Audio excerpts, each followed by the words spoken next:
Okay. Who was your inspiration whilst you were growing up? I can't, when I get asked that question, I can't really seem to think of one person that I would say was an inspiration. I used to love watching all their back in the day programs like Smash Hits and all of that, and just thinking, wow, that's what I want to do. And I suppose you get inspiration from everywhere, you know, every type of artist inspires you. On a personal level, I would say my mother. So yeah. Got another question from the chat. Kieran Bryan asks, what song makes you feel better on a sad day? Oh, that's a good question.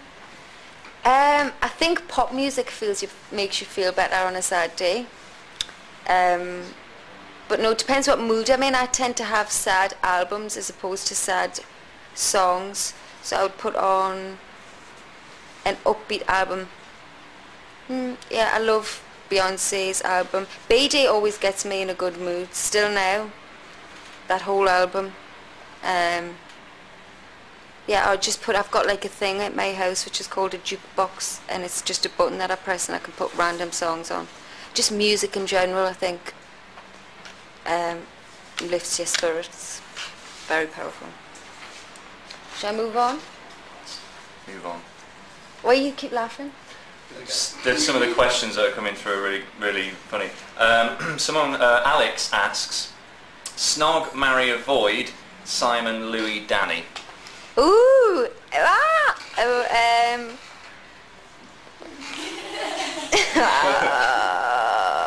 Okay, so we'd have to go.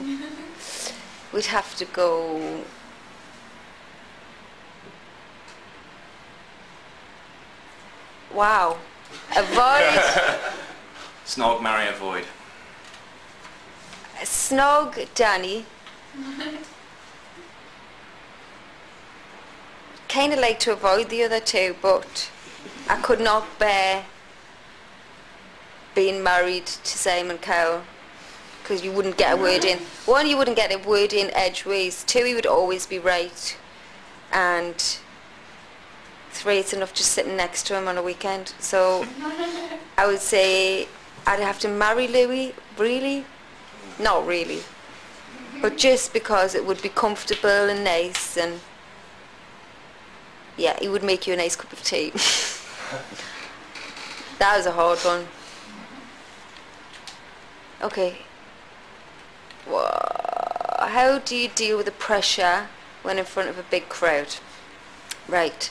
So when it's a big crowd, in terms of if it's on the tour and it's the first night, you normally feel a lot of pressure for the first night because you want to deliver an amazing show to the fans. And you know, it's been like a pressure cooker for weeks because we've all been rehearsing and it's come to this one night. But I love it. That's part of the buzz of it all. There's different measures of pressure, like when I go up to my hometown and it's me friends and family, that's again a different type of pressure, but I think I deal with it quite well.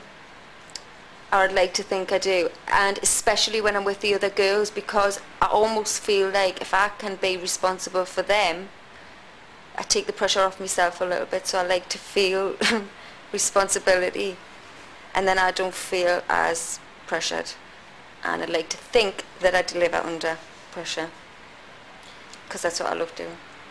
Cool, we've got another question from the chat. A lot of people have asked this actually. Are you doing a solo tour? There's nothing, I haven't even, God, I can only hope that people like the album first. So there is no talk of a solo tour. If people love the album as much as they seem to love the single, then I hope so. I would love to do some gigs. Definitely. There is no talk of it yet, but we'll see. If you all enjoy the album, fingers crossed, then yeah, I'd love to. Yeah. I'm so useless with technology that I can't even press the button the right way. If you could go back in time and change anything, what would it be and why? And that's from Sam. Looking very smart there in your picture, Sam.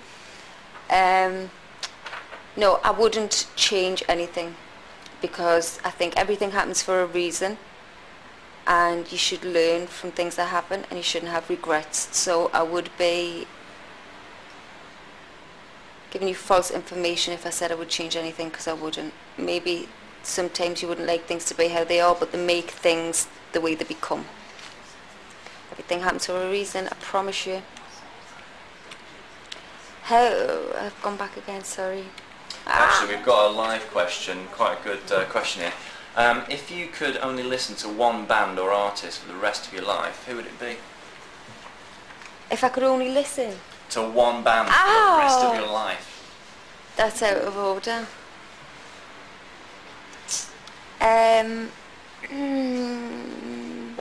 Beyonce. I think she would fulfill everything that you needed, really.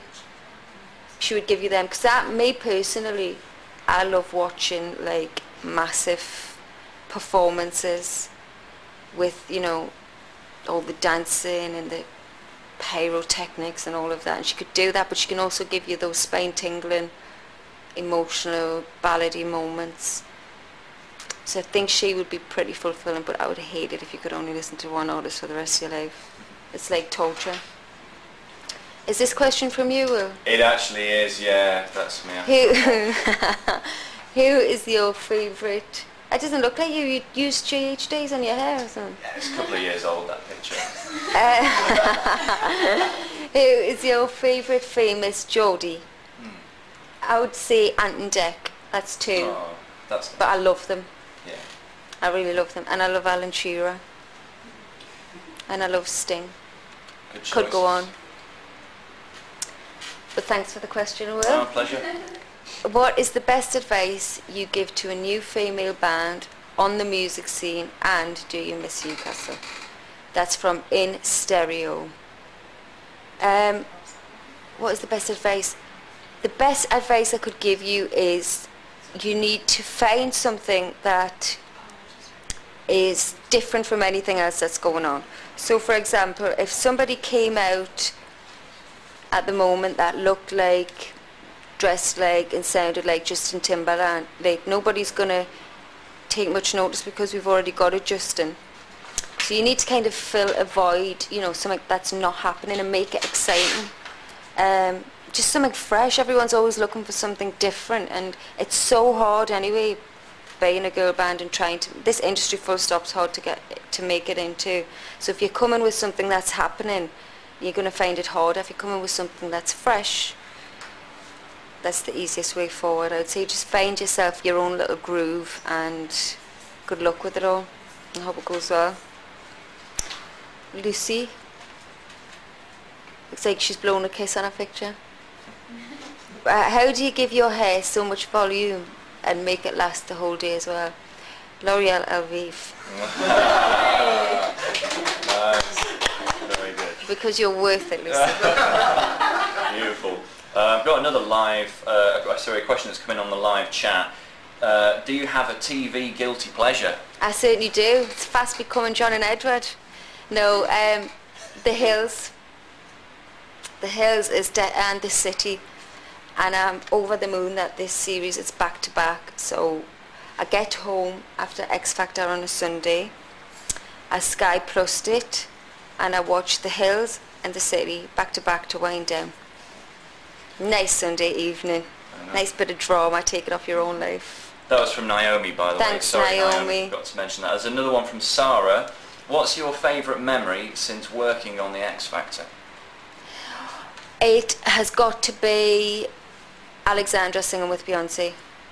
I mean, that moment, and especially because it was everything coming to a head. It was the final, and it was everything we'd worked towards for the past few months was coming to the end of my first experience, and she was incredible. Like that feeling, that rush, would you say, of just being proud, relieved, happy, sad, everything all just came to a head at that moment in time. So that is definitely one of my best moments, my best moments so far.